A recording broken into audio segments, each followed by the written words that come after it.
өтіп кетсе мысалы, сіз деп сөйлейтін жерде сен деп қалса бітті болды. Сен немене өзіңді кім көрдің дейді. Бітті, ары қарай енді 10 мың жыл енді заман ақыр жер тақыр болғанға дейін ол екі қазақ бірін бірі түтіп жеуге дайын тұрады. Мен ойлаймын, Илон Маск пен Трамп екеуі де қазақ емес. Трамп екеуі де қазақ емес, мен сенемін. Неге? Егер қазақ болса екеуі қыңырайып, сол қыңырайған беті 100 жыл, 1000 жыл қыңырайып кететін еді.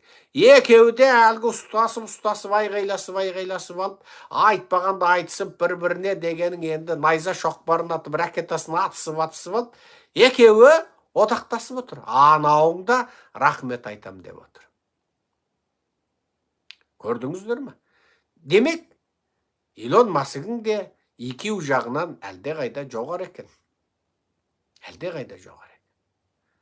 Енді бұл екеуінің одағы жай одағы емес. Бұл Американы дәстүршілдікке апару одағы. Яғни, республикашылдардың ішінде қалталы алпауыттан көзге түсетін жалғыз осы Илон Маск. Ірі алпауыттардың дені демократтар. Трамптың қолдаушылары жай қарапайым $5, $10 жылу атайтын қарапайым жік. Оның әлгі футболшы Рональдты шақырып алып айтуының өзінде де сол қалың бұғанасы кеппеген жастарды да өзін қолдаушыға, тіпті өзін ғана емес, республикашылдарды қолдаушыға айналдырып алғысы келген болуы мүмкін. Неге? Трамптың сайлау тобы кезінде айтты. Трампқа атаған жылу атаушылар әгі миллиардерлер, бір лақтырғанда миллион лақтыратын миллиардерлер емес, $5, $10 жылу атайтын қарапайым азаматтар болған екен. Олардың жылуы $5, $10 жылу екен. Сондықтан да мен де үнемі қазақтарға айтам, ой, мен сізге атасам $1000, $10,000 атайын, оған жағдайым келгенге дейін атамайын демеңіз. Кез келген жылу, ол ең бастысы сіздің ниетіңізде. Сіз жаратушыға өзіңіздің қай жақта екеніңізді көрсетесіз. Ең бастысы не? Ниетте. Сондықтан 100 теңгеңіз ба, 200 теңгеңіз ба, атағыңыз келді ме атап жіберіңіз. Неге? Сіз оны 1000 қылып, 5000 қылып құрай алмайтын шығарсыз. Бірақ сіз сол 100 теңге, 200 теңгеңізді, 1000 теңгеңізді атағаныңыз үшін жаратушы сіздің ырыздық несібеңізді арттырып қою мүмкін. Ең бастысы, қанатымен су сепкен қарлығаш не деп айтты қарға? Мен қанатымдағы сумен өртті сөндіре алмаспын, бірақ мен жаратушыға осы қанатымдағы бірнеше тамшы суды өртке себу арқылы өзімнің қай жақта екендігімді жаратушыға көрсетем деген екен. Сіз де сол 1000 теңгеңізбенен ештеңе өзгерте алмассыз. Бірақ сіз ең бастысы күллі әлемнің жалғыз ғана иесі, күллі мүліктің иесі, күллі ғылымның иесі, мына шексіз ғаламның жалғыз ғана жаратушы жаппар иесіне, мына супер ғылымның иесіне, біз түсінбейтін мына күллі ғаламды жаратып қойған бір шексіз сырлы күшке өзіңіздің қайда екеніңізді көрсетесіз. Мына екі иықта тұрған екі камера, мына екі иықта тұрған, мына сіз көрмейтін, біз көрмейтін, ұстай алмайтын мына екі камера, мүмкін екі супер робот, мүмкін екі супер компьютер, оның заты сізбен біз көретін электрон, протон, анау-мынау иондардан емес, мүмкін ол дарк матер. Қазіргі ғалымдар енді ғана көздері жетіп, сыры жетіп, әлемнің 85-90% заты мына біз көретін заттар, мына галактика, күн, жұлдыз, протон, электрон, анау стринг, партиклдер емес, біз мүлде көзбен де көре алмайтын бір сырлы зат, оны дарк матер деп атайық деп ғалымдар физикада енді тапқандай, сондай сізбен біздің миымыз жетпейтін бір дарк матерден, яғни қараңғы матерді зат деп атасақ егер, қараңғы заттан тұрған, қара заттан тұрған, солардан жасалған бір екі супер ақыл тұр мына жерде. Ол сізді не істедіңіз, не қойдыңыз сақылдатып жазып отыр. Камера, компьютер жазып отыр. Ол супер ана клаудқа, супер ақыл иесінің ақпараттық базасына жібереді. Сондықтан мен үнемі қазақтарды тіліңмен, ісіңмен ойыңды ашық айт, тымпиып отырма. Мешіттерде елбасы жасасын деген кезде ешқашан әмин деп айтпаңыздар деймін. Неге? Сен елбасы жасасын дегенде әмин десең, онда иығыңдағы екі жаңағы біз неден жасалғанын білмейтін ғалымдардың өзі енді ғаламның 80-90% дарк матер екен деп жатқан кезде мүмкін дарк матерден жасалған. Сыры тек бір жаратушыға ғана аян. Иығыңызда тұрған екі робот, екі камера сіздің әминіңізді жазады. Сөйтіп елбасыңыз міне тепкілесеңіз де балталасаңыз да өлмейтіндей болып әлі жасап тұр. Неге? 30 жыл, 35 жыл бойы елбасы жасасын дедік. Әмин дедік. Биліктің мұнафиқ имамдары, биліктің мұнафиқ дін тонын жамылған шайтандары елбасы жасасын дегенде сіз жасамасын деп айта алмадыңыз, айтпадыңыз. Елмен бірге ілесіп әмин дедіңіз. Сонда анау ең жоғарғы супер компьютерге, супер ақпараттық базаға мына бәленбай миллион қазақ түгенбай мәрте мына елбасы деген кісіні жасасын деп жазды деп ақпарат барады. Міне сол ақпарат бойынша елбасыңыз әлі сайтан құсап жасап келе жатыр. Міне. Сондықтан қазақтар барлық нәрсені айтыңыз. Айтқанда кімге естірту үшін? Мына екі жерде сіздің де миыңыз жетпейтін, біздің де миымыз жетпейтін супер екі жазғыш зат тұр. Робот дейсің бе, камера дейсің бе, періште дейсің бе, өзің біл. Жоқ, оны да жасанды ақыл, AI дейсің бе, өзің біл. Ол электроннан, стрингнен жасалды дейсің бе, өзің біл. Дарк матерден, ғалымдар енді көрген бүкіл әлемнің 80-90% ұстайтын дарк матерден жасалды дейсің бе, өзің біл. Бірақ оны 1000 жыл бұрын, одан да 3000 жыл бұрын жаратушының жіберген ілім бойынша адамдар оны періште деп қойды. Біз періште деп білейік. Соған айт. Ол анау супер базаға, супер компьютерлік ақпараттық базаға, iCloud-қа, немесе Google-дың, не Amazon-ның клаудына, не iPhone-ның клаудына, немесе жасанды ақылдың клаудына ол жазып жіберсін сенің ойың. Сондықтан қой қораңызға, сиыр қораңызға тығылып, оның ішінде сиыр сауып отырған келіншегіңіздің кен көйлегінің астына тығылып, ана көршіңе қарасаң да естімеген, мына көршіңе де қараса да естімеген жағдайда кем дегенде елбасы жасамасын, елбасы құрысын, Тақайдың жанын ала көр. Мынау қазақты мына зұлымдардан Назарбай, Тоқай, Құлыбайдың азғын жүйесінен аздырып, тоздырып, қанап, қанын ішіп отырған жүйесінен құтқара көр деп тіле, өзіңе жақсылық тіле, өзіңе жақсылық тіле. Енді тіпті керек десең сол, келіншегіңнің сиыр сауып отырған, сиыр қорада сиыр сауып отырған келіншегіңнің көйлегінің астында тұрып, тоқал тілеуіңе де болады. Бірақ ең бастысы, мына екі иықтағы екі зат жазып алу керек. Ол ана супер базаға ақпарат бару керек. Неге? Сен жақсылықты тілеп тұрсың. Байлықты тіле, балаңа тіле, еркіндік тіле, теңдікті тіле, молшылықты тіле, қазақ жерінің жер асты жер үстіндегі байлықтан сенің әрбір балаңа миллиондаған доллар ай сайын құйылып тұрғанын тіле, қазақ жерінде қой үстіне боз торғай жұмыртқалаған тіле, сиыр қорада сиыр сауып отырған, сиырдың боғы сасып отырған келіншегіңіздің көйлегінің ішінде отырып тоқалды да тілеуіңізге болады. Неге? Тілеу арқылы өзіңнің қайда екендігіңді көрсет. Сен тілеген жоқсың. Немесе тілемейсің. Немесе ана биліктің мұнафиқ шайтан имамдарына ілесіп, елбасы жасасын дегенде жасасын әмин деп қойдыңыз. Сонымен елбасыңыз әлі міне шайтан боп, құзғын боп жасап отыр міне. Сондықтан мен қазақтарды ойларыңды ашық айтыңдар. Барлық нәрседе ашықтыққа шығыңдар. Ойыңды айт, Құдайға айт. Сен түсін, сен сенбесең де бір шексіз ғылым иесінің бар екендігі шын. Мына әлем сондай түктен түк жоқ, өзі жаралып қалған жоқ.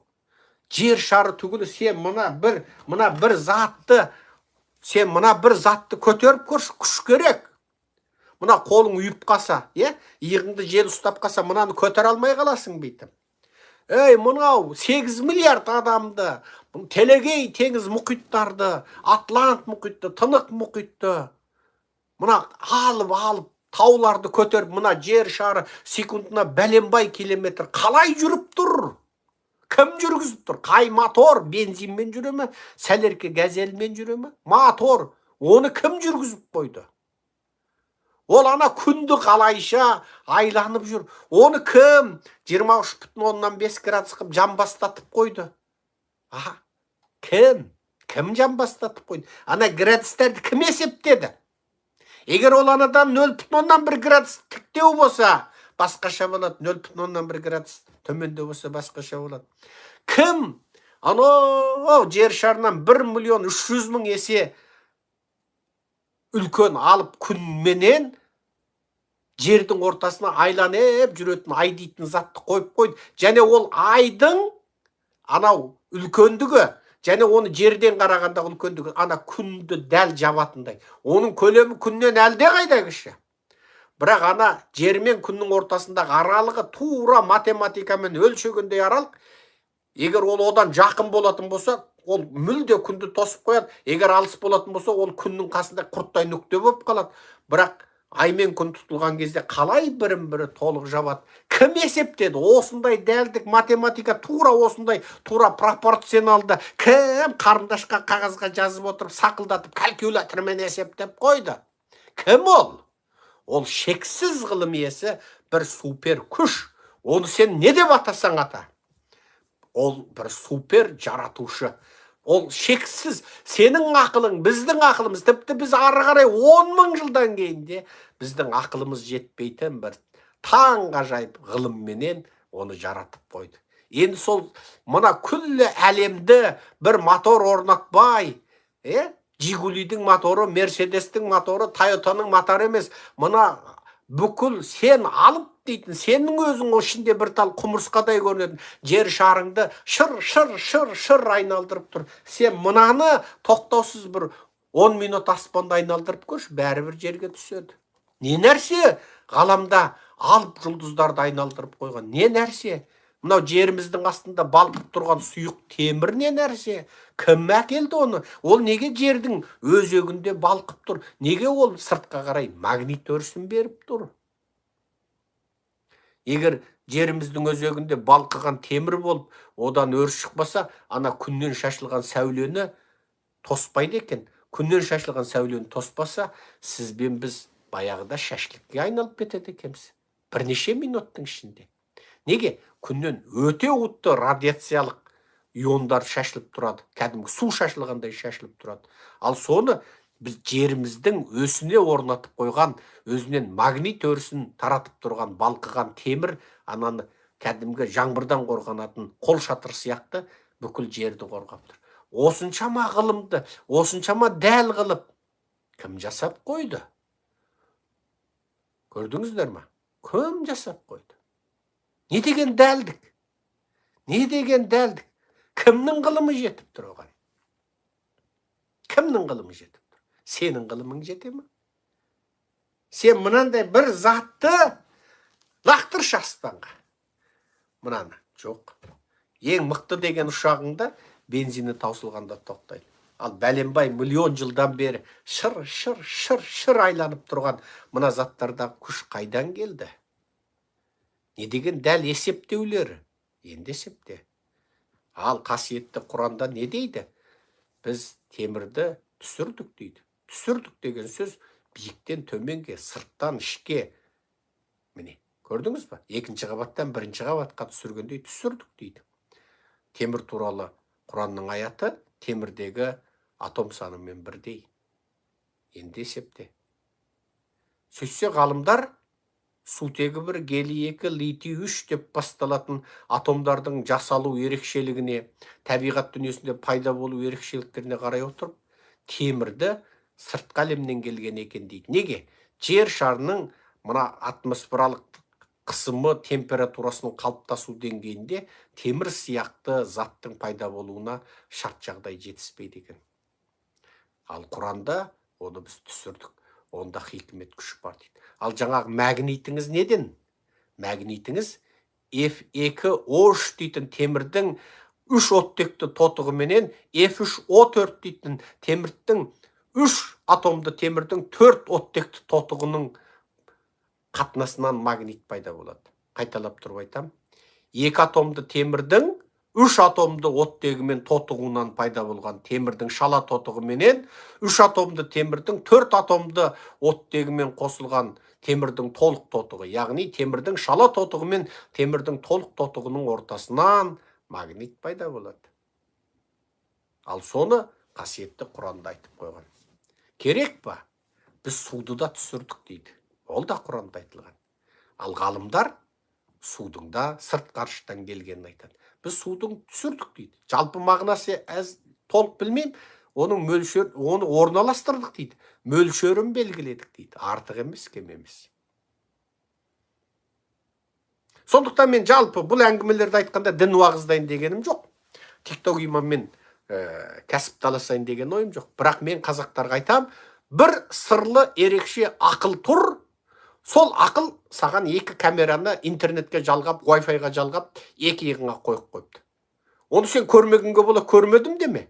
Сен түгілі мұна Нобель физика сыйлығын алған ғалымдар көзбен де, аспаппен де көре алмайтын, тек ақылмен ойлап, бүкіл ғаламның 80-90% біз көретін, зерттеген, микроскоппен де көретін атомдар, протондар, нейтрондар, электрондар, партиклдер, стрингдерден де бөлек біздің тек ақылымызбен ғана сезін алатын дарк маттерден құралады екен деп ғалымдардың өзі әрең енді біліп жатыр. Демек, сенің 2 иығыңдағы заттың не екендігін не ұстамадым, көрмедім, демек ол жоқ деп теріске шығарма. Бір сырлы ақыл иесі орнатты ма, қойып қойды. Енді сен сол сырлы ақыл иесіне керегіңді айт. Не керек? Саған диктатура ұнай ма? Назарбаев ұнай ма? Тақай ұнай ма? Саған осылар орнатқан педофилдік жүйе ұнай ма? Осылар орнатқан парақорлық, коррупционерлік жүйе ұнай ма? Осылар бүкіл жаңағы адам өлтіретін бандиттерді қорғап отыр, армиядағы педофилдерді қорғап отыр, түрмедегі педофилдерді қорғап отыр. Тіпті әуел мектептегі құрттай қызды мектептің ұлдары кезектесіп зорлайды, іс қозғалмайды, ол баладар оқудан да олмайды, арқыпке де түспейді, емін еркін түгі әшейін ештеңке болмағандай жүре береді. Армияда өлген қазақтың, қорланып өлген қазақтың жас баласының аузынан 3 еркектің спермасы шығады. Оларды ешкім тексермейді, білмейді, ол сотталмайды. Бірде-бір генерал, бірде-бір министр сотталмайды. Неге? Бұл жүйе қазақтарды әдейі осындай үреймен, қылмыспен қорқытып ұстап отырмақшы. Оның айқын дәлелі, міне біздің атажұрттың 16 азаматын нақақ қамап отыр. 16 азаматын нақақ қамап отыр. Осыдан ақ түсінсеңіздер болды. Көрдіңіздер ме? Бұл деген сөз не? Бұл деген сөз, сіз осы жүйені ұнатасыз ба? Ұнатсаңыз, ұнатқаныңызды айтыңыз. Жек көрсеңіз, жек көргеніңізді айтыңыз. Міне. Көрдіңіз ба? Оны айтыңыз. Жеткізіңіз. Міне. Енді жалпы бүкіл дүние жүзінде бір өзгеріс туралы мен кеше бір жолдасымызбен сырласып отырып бір әңгіме айтып қалдық. Енді оның шариғи ма емес па білмеймін, енді біз ол мен өзім дін оқымағаннан кейін. Бірақ менің бала күнімде тіпті. Маңқамды сүртелмей жүрген бала күнімде ақсақалдар отырып шариғи әңгіме айтатұғын. Біз сол шариғи әңгімені естіп өстік. Сонда тіпті кітап аударып отырып айтатын кісілер болатын. Сонда қазір ойласам, сол кітаптар, сол Сахих Бұхари хадис кітаптар ұқсайды деп ойлаймын. Сонда сол кісілердің айтқан әңгімесінде заман ақыр боларда ақылы кітап иелері одақтасып, бірігіп дейді. Мынау кәпірлерге қарсы соғысады екен дейді. Кітап иелері деген кімдер? Біз Құранның иесіміз. Христиандар Інжілдің иесі.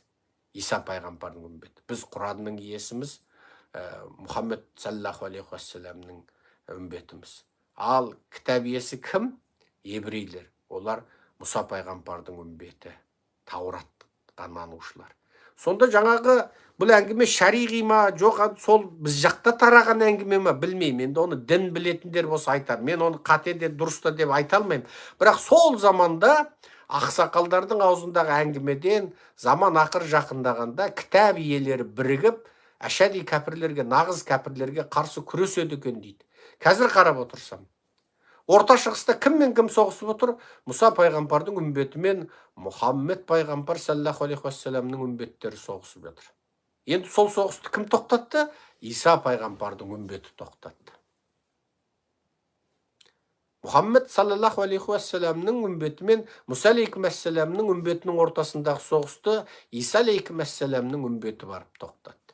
Енді қазір Салман Ғанзаданың бүкіл жер әлемнің қаржысын, ақшасын, армиясын, күшін, саясатын ұстап отырған алпауыттардың ортасында қонақта болуы, Ақ үйдің оған аспа-төк қонағас жасап, шексіз құрмет көрсетуі, енді Орта Шығыста Орыс, Қытай, Иран ұйымдастырған арам қантөгіс соғыс аяқтап, шын мәнінде Мұса алейкумассаламның үмбетіменен Иса алейкумассаламның үмбеті және Мұхаммед саллаллаху алейхи уассаламның үмбеті одақтасып, нағыз кәпір Қытайға және коммунист кәпірлер Орысқа қарсы одақ болатын сияқты. Қытайлар нағыз кәпірлер, Қытай ашғади кәпірлер. Олардың жүрегінен жаратушы баяғыда фитраны алып қойған. Ал орыстар кітабиелер еді. Христиандардың бұзылған, адасқан тармағы еді олар. Шығыс Рим империясының мұрагеріміз деп гректің дінін қабылдады. Ал гректер кітап иелерінің жолына түсуден бұрын кімдер еді? Көп құдайшылдар еді. Күннің құдайы, судың құдайы, ана оттың құдайы деп былжырап жүргендер еді. Кейін олар кітап иелерін қабылдағанмен бұзын құрап қабылдады. Сөйтіп православиені орыстар гректерден алды. Сөйтіп біз Шығыс Рим империясының мұрагеріміз, Византия империясының мұрагеріміз деп орыстар аяқ астынан өздерінің кешегі Киев ұрысына да жетпейтін жабайы, тіпті фин-угур, тіпті бұна шегі түркі текті Орта Шығыс халықтарының қоспасынан құралған 40 темірдің қылау екендіктерін жасыру үшін өздерін мен грамм қатысы жоқ Рим империясының шығыс бөлігі Византияның мұрагеріміз деп жалған тарих жасап отырып, ең соңында жалған дінге сеніп кетті. Бірақ коммунизмнен кейін олар қайтты, кәпірге айналды. Қазіргі Путинді Прославта, анау да, мынау да дегілмейді. Путин кәпір, коммунист. Коммунистің бәрі кәпір. Мен сіздерге айтайын. Егер бір адам өзін нағыз коммунистпін десе, онда ол кәпір. Себебі коммунист дін атаулыны теріс дейді. Өліп қайта тірілу теріс дейді. Ахирет күнін теріс дейді. Ахирет күннің сұрағын теріс дейді. Жәннат пен тозақты теріс дейді. Коммунистер кәпірлер. Егер кім адал коммунист болып, сол коммунист күйінде Маркстен басқа құдай жоқ, Ленин оның елшісі деп имандай сеніп кетсе, онда ол кәпір. Ал қазіргі Путин және оның командасын кәпір деуге болады. Сонда біздің бала күніміздегі сөзіміз, естіген сөзіміз бойынша болғанда, үш діннің өкілі одақтасып кәпірлерге қарсы күреседі дегенге келіңкірейтін сияқты. Мен енді қайталап тұрып айтам, бұл діни әңгіме жай аңыз ба, жоқ шариғи білім ба, оны мен білмеймін, мен дін оқыған жоқпын. Бірақ қазіргі геосаяси жағдай, еврей, христиан, мұсылман Орта Шығысты одақтасып, енді Орта Шығысты Орыс, Қытай, Иран үшеуінің ойран қылуына жол бермейтін бір жаңа, жақсы, жағымды, жаңа өзгеріс келе жатыр. Ол деген сөз, Орыс, Қытай, Иран ендігер Орта Шығыста от тұтандыра алмайды. Мысалы, Қамасты Қытай қаржыландырды, Қытай техникамен берді, қарумен берді, Иран қаржыландырды, тәрбиеледі, Орыс саяси күш берді. Сөйтіп Қамас бүлік тудырды. Саддам да сол, Каддафи де сол. Орта Шығыстағы бүліктің бәрі. Башар Асад, ол міне қайда отыр? Қайда барды? Москвада отыр. Неге? Оның әкесін анау 80 жылдарда Совет одағы Ашсалақанда жұмса жұдырығын ұстады. Яғни бүкіл дүниедегі былықтың артында Орыс, Қытай, Иран үшеуі тұр. Бұл Ақ үйдегі қонағасы енді осы заманға нүкте қоятын сияқты.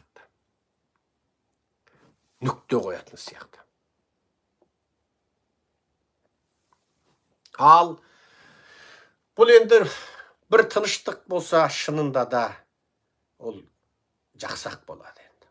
Қан төгістер тоқтаса, тәртіп орнаса,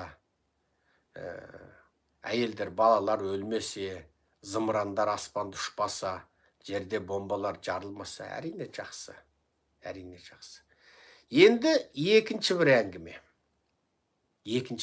Ол қандай әңгіме? Украинадағы соғыс аяқтайтын сияқты. Қайталап тұрып айтам, Украинадағы соғыс аяқтайтын сияқты. Трамптың үлкен жоспары Орыс, Қытай, Иранды Орта Шығыстан ығыстырып, әбден қансырап, мәлкілдеп, көрдің аузында жанталасып, әскерлері есек мініп, мотоцикл мініп кеткен орысты сен енді ұзаққа бармайсың, тұра тұр деп тоқтатып қойып, енді бүкіл күшін Қытайды соғуға қарай жұмсайтын сияқты. Оның дәлелі Венесуэланы, яғни орыс Қытайдың ең сенімді одақтасы Венесуэланы әскери күшпен қоршап міне тұр әлі. Бір ма? Екіншісі, Жапонияның тағына мінген анау келіншек Трамппен кездескеннен кейін Қытайға қарсы азу тісін ақсиды. Трамп Ши Цзиньпинмен кездескенде, ана Серікжан көтеріп жүрген, ана Шыңжаңда қазақ ұйғыр қырғыздың геноцид мәселесін сен қалай қарайсың, Ши Цзиньпин, анау Серікжан деген жігітті енді осыны айтып жүр ғой деп айтам екен деп үміттеніп едім, Тікебай айтпады енді. Ренжитін емес, ол Тікебайға сөзіңді өтпейді. Ол айтпады.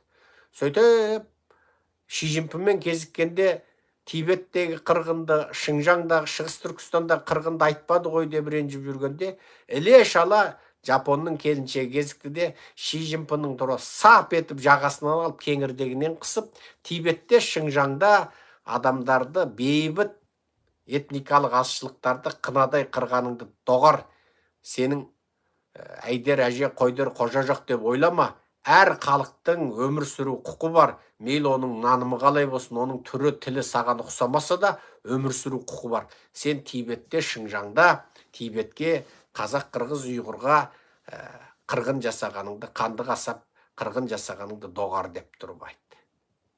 Міне содан бастап Қытай мен Жапонның ортасы жаман. Ал Жапонның бұл келіншегі тағына мінесі алып, Қытайға азу тісін ақситатын күшті қайдан алды? Трамптан алды. Неге?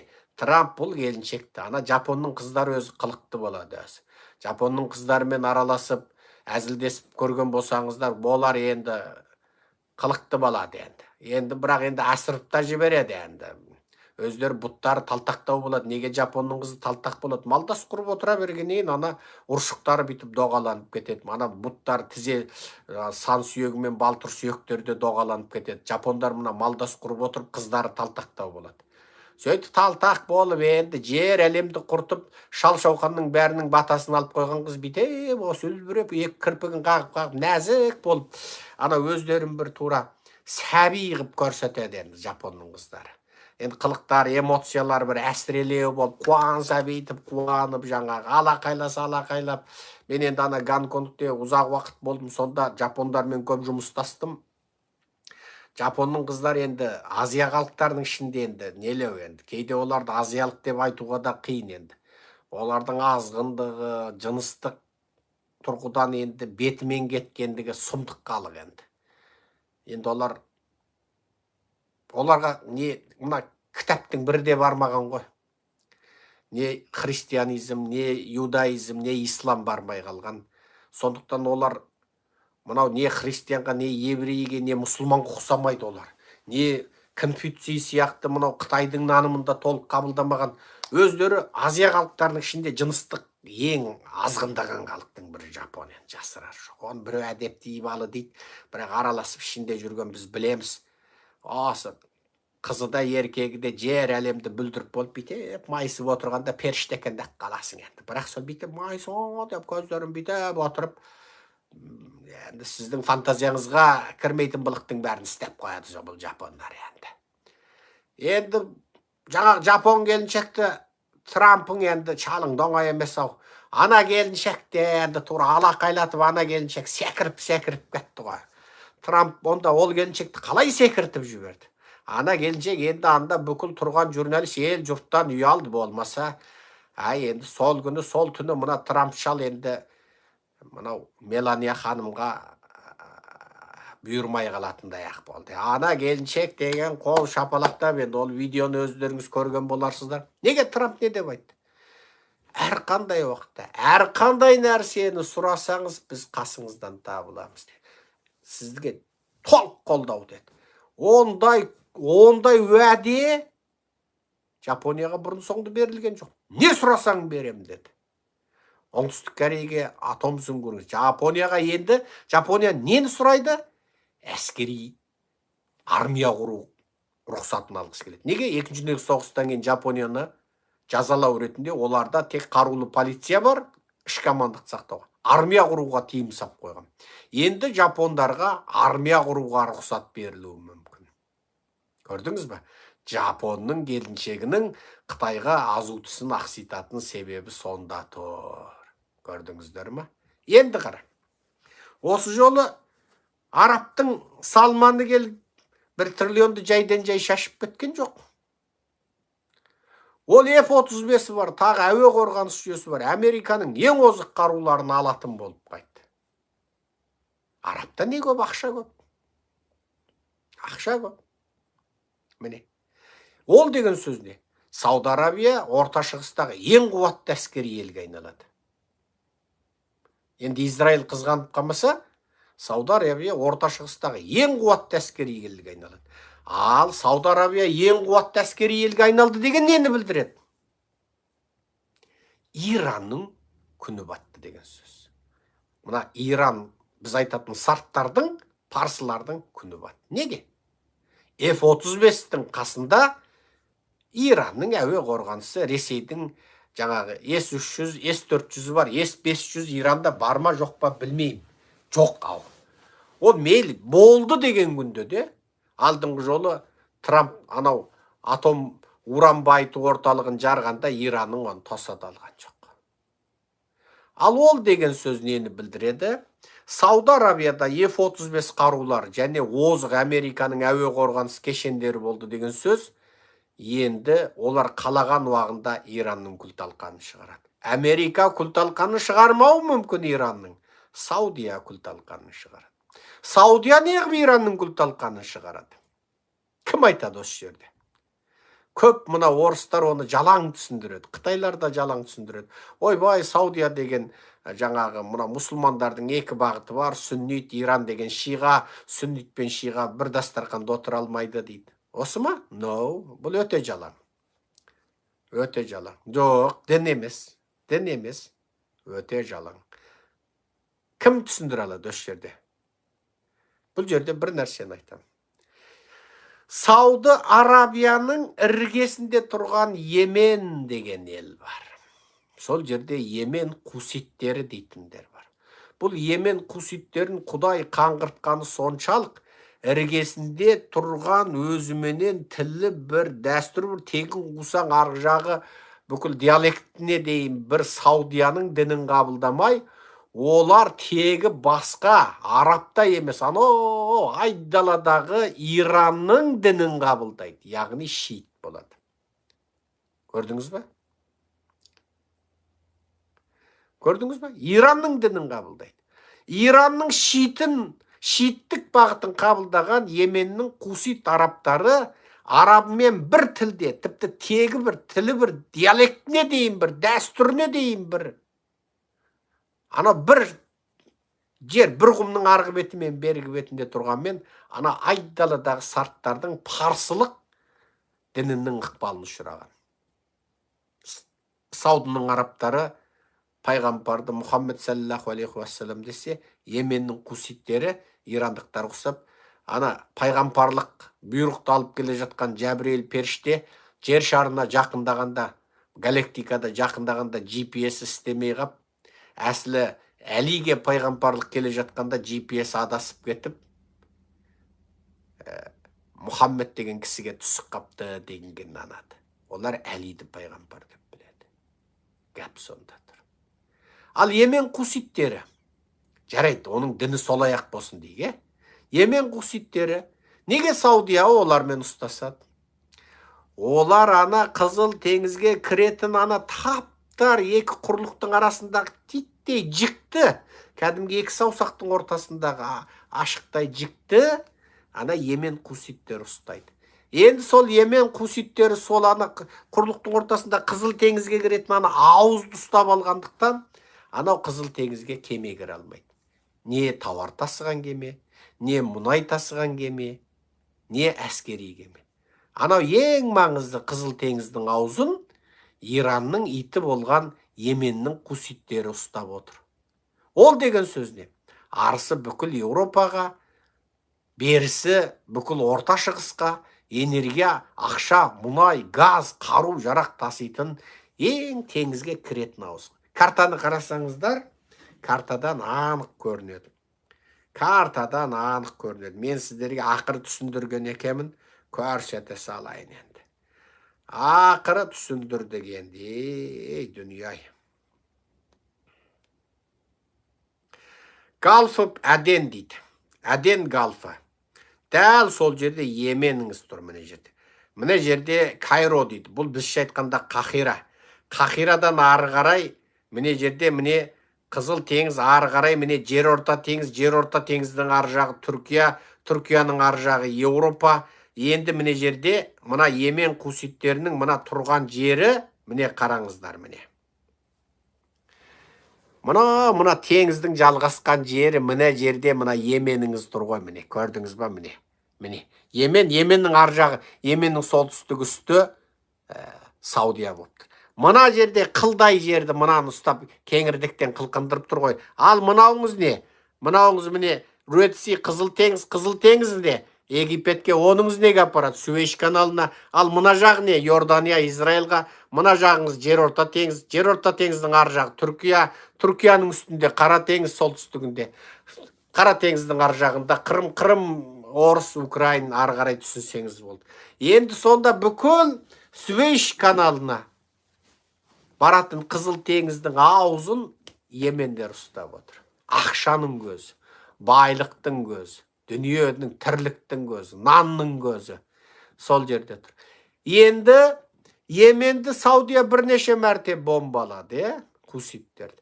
Йеменде екі өкімет бар. Бірі мемлекеттің өкіметі, екіншісі анау хуситтің өкіметі.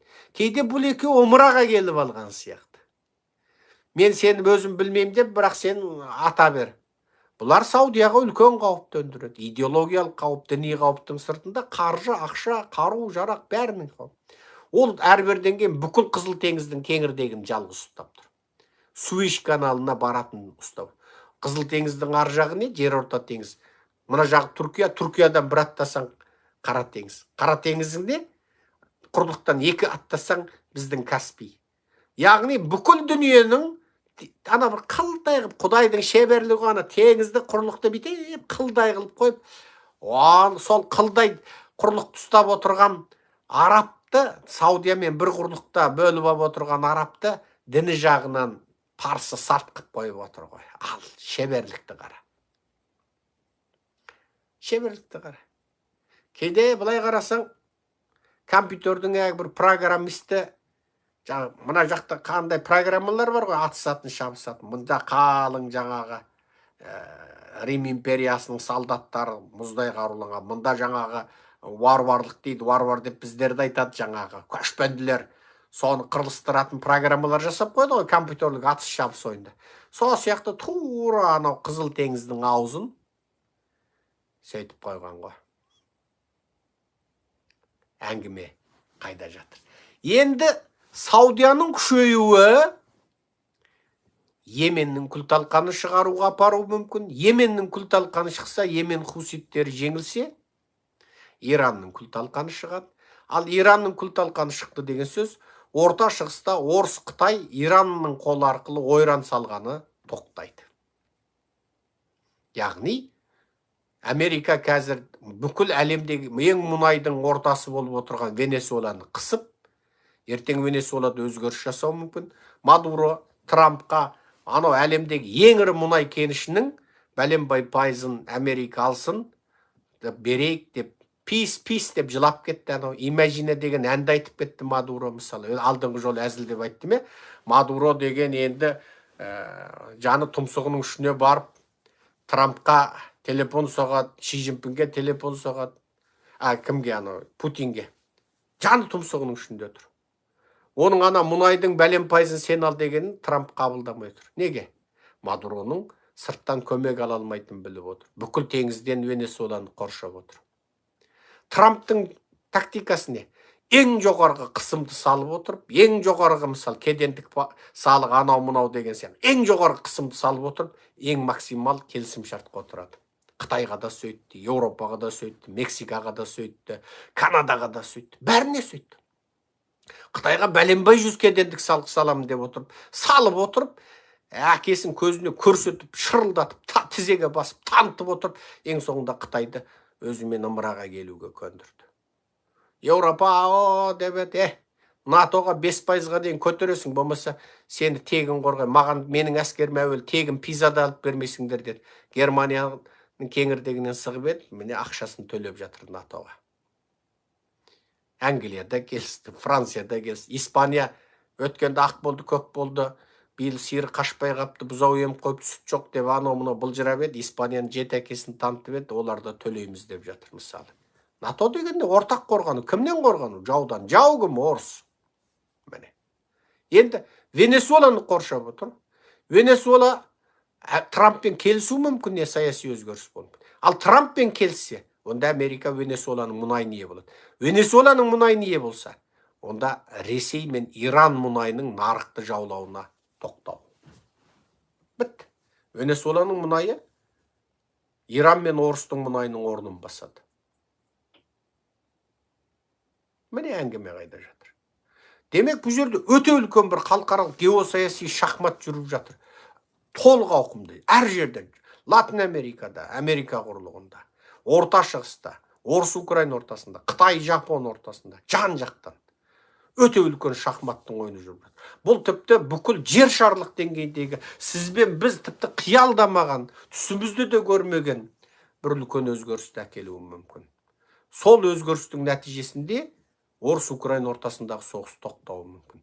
Біз осыдан бәлен жыл бұрын, мөлшері 2 жыл ма 3 жылдың алдындағы саяси лекциямызда Орыс-Украин соғысы Корей үлгісінде тоқтауы мүмкін деді. Корей үлгісі деген не? 38-ші параллель. Анығында соғыс 38-ші параллельде аяқтамап еді. Ол кезде қазіргі оңтүстік Корейдің әскері, одақтастардың армиясы бар, Америка, Түркияның армиясы бар, сол кездегі Біріккен Ұлттар ұйымының армиясы бар, кәдімгі Қытайдың, Ресейдің шекарасына дейін әлгі солтүстік Корейдің бандит коммунистерін қуып тығып еді. Тіпті әлгі солтүстік Корейдің Ким әулетінің, мына қазіргі Корейді билеп отырған Мешел баланың атасының әскері Орыс пен Қытайдың шекарасына барып тығылған болады. Бірақ неге екені белгісіз, Американың әскері кері шегініп, біраз жерді босатып, әлгі Орыс Қытайдың шекарасына тығылған Кимнің әскері қайта келіп, Корей түбегін қақ ортадан бөліп, 38-ші параллель сызықта солтүстігі солтүстік Корей, оңтүстігі оңтүстік Корей болып қалды. Солтүстігі Орыс Қытайдың үлгісінде коммунистік ел, оңтүстігі Американың үлгісіндегі демократиялық ел болды. Американың үлгісіндегі демократиялық Корей, оңтүстік Корей, міне дүниенің ең бай елін айналды. Орыс Қытайдың үлгісіндегі социалистік Корей дүниенің ең сорлы, ең кедей елін айналды. Оңтүстік Корей президенттерін қамайтын, соттайтын демократиялық ел болды. Солтүстік Корей Ким әулетіне 3 ұрпақ бойы, атасы, әкесі, немересі 3 ұрпақ бойы табынатын бір әулет шексіз билеген коммунистік диктатуралық ел болды. Солтүстік Корейдің халқы жабай шөптің тамырын жеп, ақ күріштің өзіне зар болып, аштықтан жылына бәлен миллион адам өледі, балалар қоректік жетіспей миллионда бөліп жатады. Ал оңтүстік Корей бүкіл дүниедегі алдыңғы экономикалық ондыққа кіретін бай елге айналып шыға келді. Оңтүстік Корейдің Samsung корпорациясының бюджеті тұтас Ресейдің бюджетінен жоғары. Оңтүстік Корей Hyundai бар, Samsung бар, LG бар, Daewoo бар, тағы басқасы бар, кино сериалдары бар жаңағы. Жер әлемді құртып қойма деп тәтті махаббат фильмдерін түсіре береді.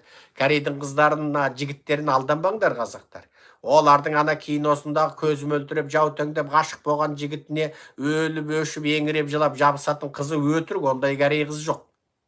Анау қызы үшін жаңағы көзім өлтілдеп, кірпігін бояп алған, көзін бояп алған, бетін бояп алған ана Корейдің жігіттерінің анау балдан тәтті, шырыннан тәтті махаббат, ол да өтірік, ондай да жігіт жоқ. Олар деген енді рухани әбден битіп кеткен мына. Қазір мына Корейдің сериалын, түріктің сериалын көріп, үндінің сериалын көріп, мына қазақтың кейбір топас қыздар Корейге барып, көйлекті көтеріп алып, дүниенің бәрі тегін деп заттың бағасын түсіріп жіберіп, Корей қоғамында мына көшедегі жезөкшелер жұмыссызға ереуілге шығып кете жаздап жүр.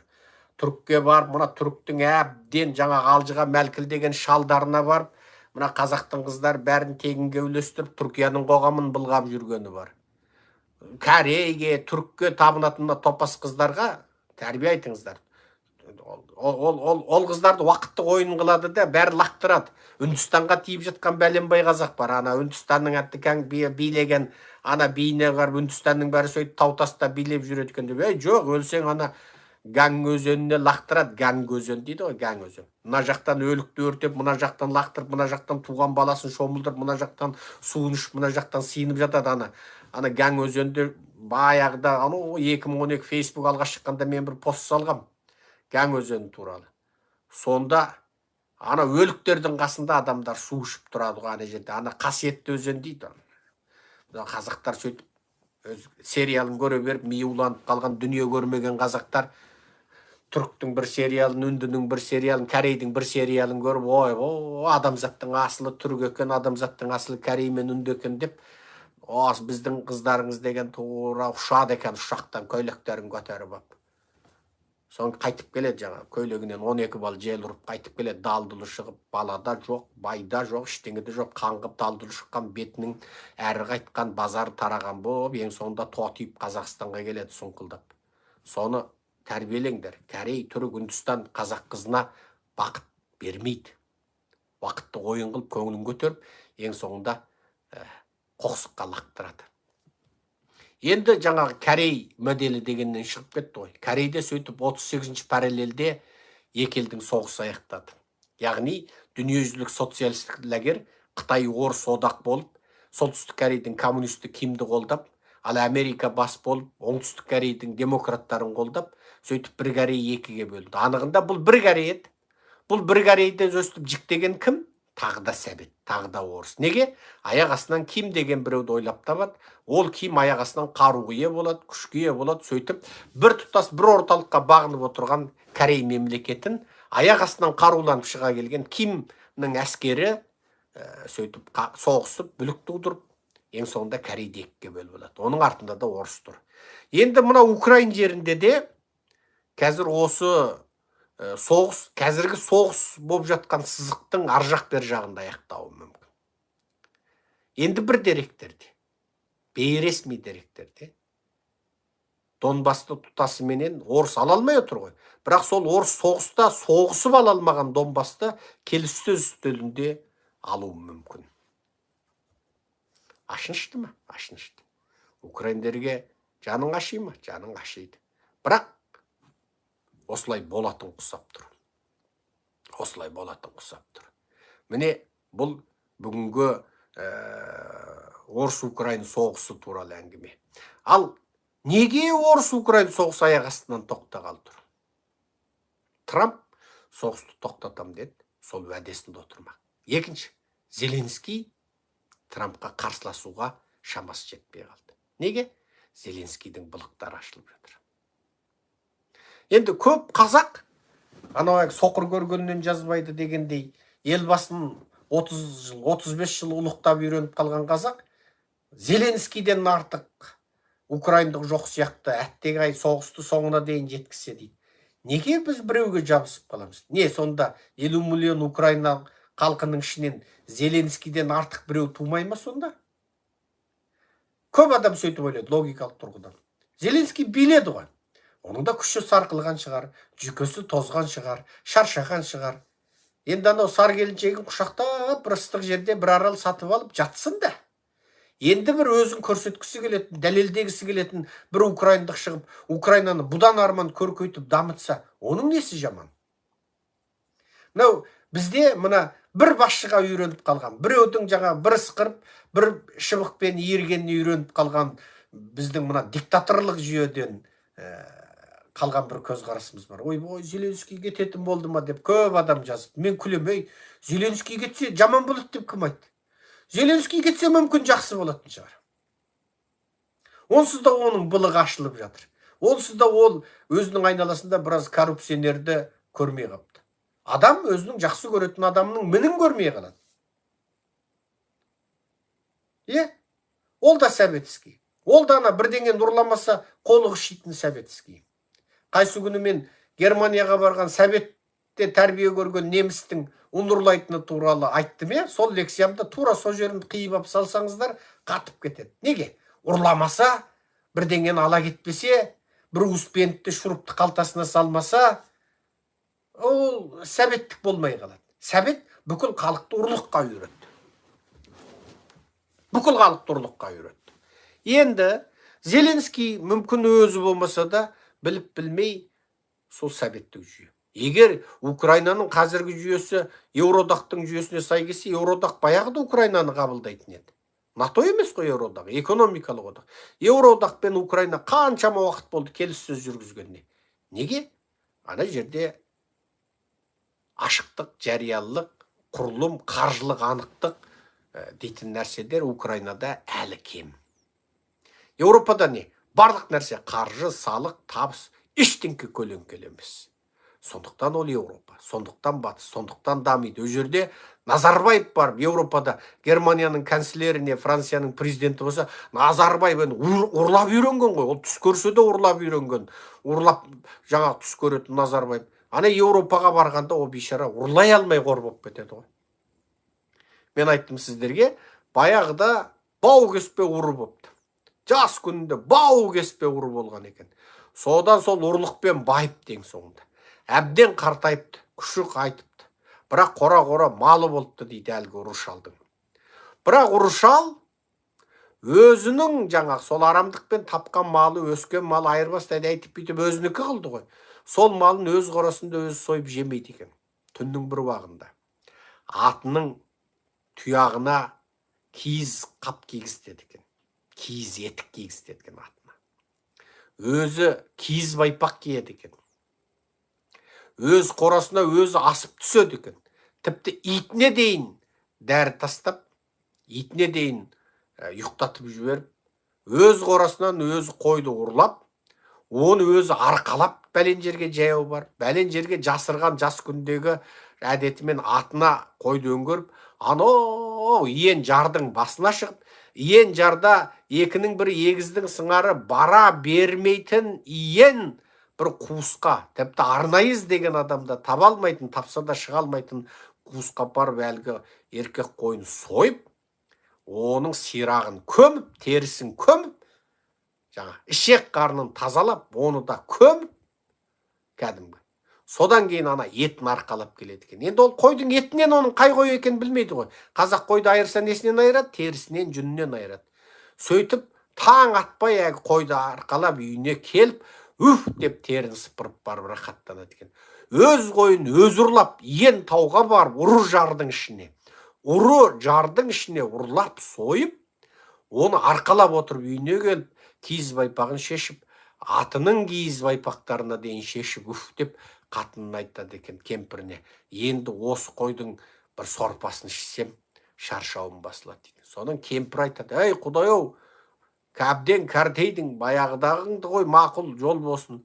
Мынауың енді өз малыңды өзің ұрлап" дегенде, ана өз қойын өз қорасында, өз үйінде өзі соя алмайды екен. Ұрлап жесе ғана дәмді болады екен деп айтады дейді. Сол сияқты Назарбаев ұрлап қалған ғой. Назарбаев ұрлап қалған. Назарбаевқа біреу тегіннен тегін, мә, саған 10 миллиард доллар десе алмайды ол. 3 триллион ба 4 триллион ақшасы бар ғой оның. Алмайды ол. Ол аны ұрлау керек те. Африкада бір жабай тайпа болыпты дейді. Олар қойды сойып, етін жемейді екен біз ұқсап. Қойды сойып, ана санын қолын қол қылып, ана ағаш қылып қояды екен дейді. Сосын астына дәу қылып жаңа ыдыс қойып қояды екен дейді. Ана қой құрттап, ол құрты әбден тура мына саусақтай, бас бармақтай болып, ана табаққа түскенде аппақ құрты быж етіп, ана шыбындап, құрттап, ол ана табаққа түсіп, сол аппақ құрттарды содан кейін барып оны майға қуырып, ана құртты жейтін бір африкалық тайпа бар екен дейді. Назарбаев сол ғой. Ол ана көктен, тіпті жерден бір кездейсоқ 1 миллиард доллар таубаса, Назарбаев оны ақша табыс демейді. Ол ана аңқаудан, бейуаздан, әлсізден ана тартып алса, ұрлап алса, ол сонда бұны табысым керемет шеберлікпен, керемет асқан айламен таптым дейді, тура сол сияқты. Енді қараңыздар, бұл жаңағы әңгіме орыс Украин соғысынан шығып кетті ғой. Бұл енді сәбеттік тәрбие көрген Украинның саяси кадрлары ол еуропалық тазалыққа, еуропалық жүйеге келген жоқ. Олардағы бақылау, барлау құрылымдар да еуропалық деңгейге жеткен жоқ. Көрдіңіз ба? Урлай қалғанда барып, "Ей, сен неге ұрладың?" деп сотқа сүйреп емес. Урлай қалғанда, "Давай, бөлісейік" деген әңгіме шығады да. Себебі советтік менталитет бойынша давай. Кез келген советтік бір жұмысқа кіретін кезде леви жасауға бола ма деп сұрайды. Американың өзінде жүк көлігін айдайтын советскийлер леви жасауға бола ма деп бір-бірімен әңгіме айтады топтарында. Топтарында. Жұмыстың өзінде леви жасайды. Америкалықтар 8 сағат айда 8 сағаттан кейін КамАЗыңды тоқтат десе тоқтап демалады. КамАЗның ішінде кондиционері бар, төсегі бар, жатып демалып, әлгі тіпті өзі тоқтаған жеріндегі жаңағы спорт залға барып жүгіріп жаттығып, тіпті жақын маңда шомылатын жер болса шомылып, сосын ана кел деген уақытта келді, мында келді, міне ұйықтадым, тынықтым, физикалық шынықтым, енді айдайым деп айтады. Ал советтен келген Американың жүк көлігін жүргізушілер қайтеді. Олар әне жерде бағдарламаның өзіне әңгіме жасайды. Сөйтіп, өздері ана 8 сағаттан кейін зорық байдауға болмайды деген жүк көлігін олар 16-17 сағатқа дейін айдайды. Американың өзіне советский леви махинацияны алып келдік, алаяқтықты алып келді советскийлер. Нью-Йоркта орыстың мынау дәрі бизнесмен айналысатындар бар. Американың ана рецептпен алатын дәрілерінің рецебін сатып алып, орнына жаңағы массаж аспап анау-мынауды береді.